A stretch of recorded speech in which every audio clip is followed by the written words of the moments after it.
in the futures and options market, and Anuj, we have a special guest today for that. Oh yes, in fact, we have one of the top traders, PR Sundar, now joining us on the show today. Sundar, hi, good afternoon. Sundar, of course, hails from Chennai. He used to be a teacher and now full-time trader. And if you've seen his worksheet which he puts out almost on a daily basis, he's been making a lot of money. He's mainly in options on Nifty and Nifty Bank, and mainly on the sell side because closer to expiry. Because you have to take the other side. I just want to tell our viewers that what we're doing right now is just trying to tell you that while it's a tough game, it can be mastered, and but you will need a lot of discipline to master this. Of course, Sundar has been doing for some time now. Sundar, hi, good afternoon. Good afternoon. So for our viewers, first tell us the basic strategy of option trading, because we see a lot of people buying option at 3 rupees, 4 rupees, hoping that they'll become 50, 60, and they end up being zero. So what is the basic strategy? Okay, generally people say option buying is a gambling and option selling is like running a casino. So as you have mentioned very clearly, running casino is not for very small people, and it has got its own risk also. And what normally we do, we based on our fundamental analysis and technical analysis, we decide a range and we sell a put option and a call option. Say for example, what I did yesterday, I sold 26,500 put option and 26,800 call option. I collected a premium of about 140 rupees. And today, both are likely to go to zero. But Bank Nifty tend to make a violent move after 3 p.m. So whatever we do, we just keep doing from morning 9:15 to 3 o'clock. Then after 3 o'clock, we just put a stop loss for all our positions, and we just wait. Okay, and then like sometimes once the trend is very clear, even after 3 p.m. also we tend to make some positions. Okay, so for example, let's just pull out some of these call options, 26,000, or rather let's pull out the put options, because today we started on the way down the market, and we have 26,200, 300, 400, 500 puts. They've all sort of become zero. Now the issue here is if you would have sold these options at, say, at the start, 14 rupees on 26,200, 22 rupees on 26,200, they've all become pretty close to zero. But it's easier to see this in hindsight now, Sundar, right? Yeah, right. There's always a risk that it goes completely against you. And when you're selling an option, the risk is unlimited. So how do you mitigate that risk in that case? And how should a retail trader mitigate that risk? Yeah, see, generally what happens, option buyers are lured by the people by saying that it has got limited risk, and then, limited margin money, and then very high reward. So let us say if all three factors are favoring the option buyer, logically speaking, everybody should be on the buy side. Exactly. But the fact is that, most of the people hide the fourth dimension, the probability of winning. So if option buying is a limited risk and limited money and unlimited reward, you can go and buy a lottery ticket. You just buy for 10 rupees, you can get even 1 crore.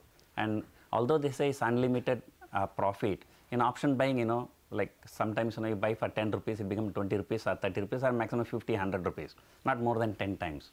But most of the time they tend to go to zero. But option seller, okay, he has to manage his risk very well. And most of the time, option sellers are the institutions and HNI clients, and they know how to manage the risk very well. So, for example, for today's trade, of course, now there's not too much time left for weekly options expiry. If, in the morning you sold the put options, right? Yes. But if the market would have had a trend day, in that case, how would you have sort of hedged yourself in that case? And see, that is, you said, how you would have done the hedging, right? The most important thing for all the option sellers is a facility for hedging. Option buyer cannot do the hedging. Either you can put a stop loss, you can come out, or you lose your entire capital. But what happens, you sell the put option, and if you feel that the market is really going down, you can continue to sell call options. Right? So when the market goes down, you sell call option. When the market goes up, you sell put options. So you manage like that. At some point of time, being the expiry day, the theta decay will be very fast. Okay. Right? And then, at some point of time, you also keep certain stop loss in your mind. Okay, so before the show started, you showed me you I think sold 26,700 call for today. Yes. What was the premium that at which you sold that call?